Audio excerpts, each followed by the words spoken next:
खरं म्हणजे अतिशय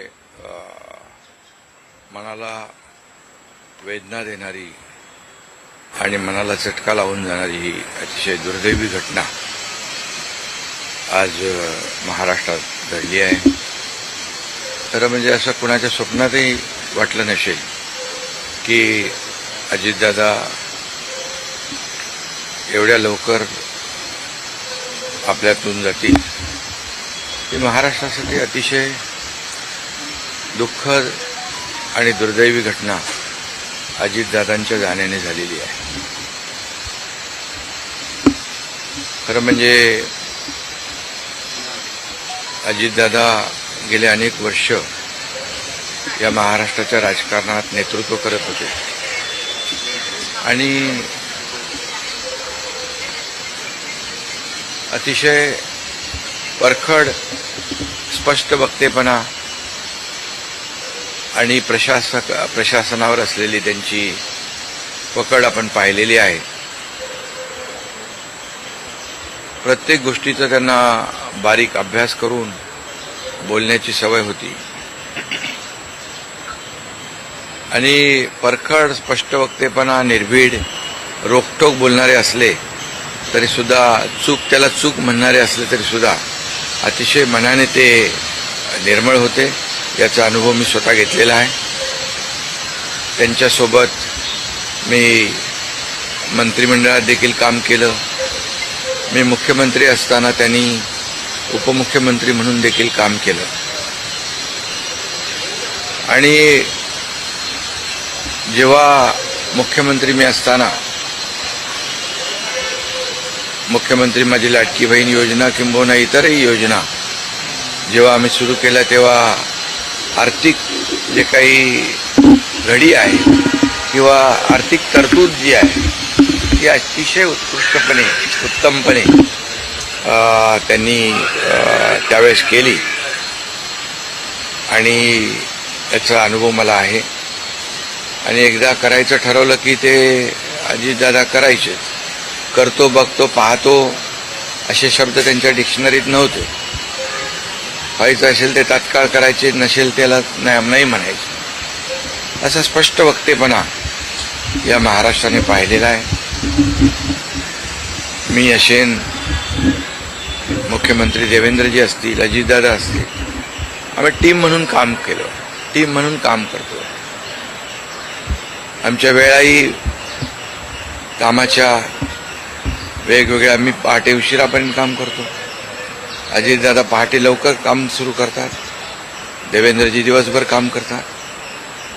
आणि अजितदादांनी 6-6 वाजता देखील अपॉइंटमेंट दिलेल्या अधिकाऱ्यांनी आणि लोकप्रतिनिधींनी पाहिलेल्या आहेत. अतिशय वेळेचं महत्त्व आणि वेळेचं भान ठेवणारा नेता हरपलेला आहे. खरं म्हणजे काल परवाच आमची एका कार्यक्रमामध्ये भेट झाली. सरन्यायाधीश आपले भारताचे मुंबईत आले होते आणि ते येण्यापूर्वी आम्ही तिथंच एका चेंबरमध्ये बसलो होतो आणि त्यावेळेस झालेल्या चर्चा, गप्पा गोष्टी, आजही सकाळी जेव्हा मला त्यांची ही घटना कळली तेव्हा तेच समोर त्याच आठवणी काल परवाच्या येऊ लागल्या. खरं म्हणजे माझ्यापेक्षा ते राजकारणात देखील अनुभवी नेते, गेले अनेक वर्षापासूनचा त्यांचा अनुभव, वयाने देखील माझ्यापेक्षा ते मोठे होते माझ्या आणि अनुभवाने देखील. आणि म्हणून त्यांना राज्यातल्या अनेक विषयांचा गाढा अभ्यास होता. अनेक विभाग त्यांनी हाताळले होते. याचा राज्याला फायदा होत होता. मंत्रिमंडळात देखील ज्यावेळेस काही विषय यायचे त्यावेळेस आपल्या राज्याची आर्थिक परिस्थिती अशी आहे, आपल्याला सर्वांना काटकसर करावी लागेल अशी अगदी निर्भीडपणे सांगणारे अजितदादा देखील आम्ही अनुभवलेत. शिस्तीचा नेता म्हणूनही आम्ही अनुभवलेला आहे. आणि त्यामुळे त्यांच्या जाण्याने फक्त पवार कुटुंबियांचंच नाही तर संपूर्ण महाराष्ट्राचं न भरून येणारं नुकसान झालेलं आहे. आणि माझ्यापेक्षा मायाने मोठे असल्यामुळे एक जी काय आमची गेल्या अनेक वर्षापासूनची जवळीक निर्माण झाली होती, त्यामुळे राजकारणातले आम्ही तिघजण एक टीम म्हणून काम करत असलो तरीसुद्धा एक मोठा भाऊ हरपल्याची गेल्याची भावना देखील दुःख देखील माझ्या मनामध्ये आहे. आणि मी त्यांना भावपूर्ण आदरांजली अर्पित करीत असतानाच मनामध्ये फार दुःखाच्या भावना आहेत. त्यांचं कुटुंब हे दुःख पचवण्याची क्षमता डोंगरा एवढं दुःख आहे, ही क्षमता ईश्वराने त्यांना प्रदान करावी. कुटुंबाचंच नाही संपूर्ण महाराष्ट्राचं झालेलं आहे नुकसान.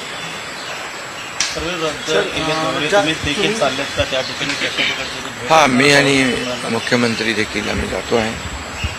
आमचे सहकारी आमच्यातून गेलेत, त्याचं दुःख आहे. म्हणजे सभा होत्या त्याही आज आम्ही रद्द केलेल्या आहे. सर, एक विचार असं वाटतं की तुम्ही आता उल्लेख केला की 2 दिवसांपूर्वी त्यांच्या जवळपास 1-1.5 तास तुम्ही बसलेले होतात दोघंच, खूप गप्पा झाल्या त्या चेंबरमध्ये.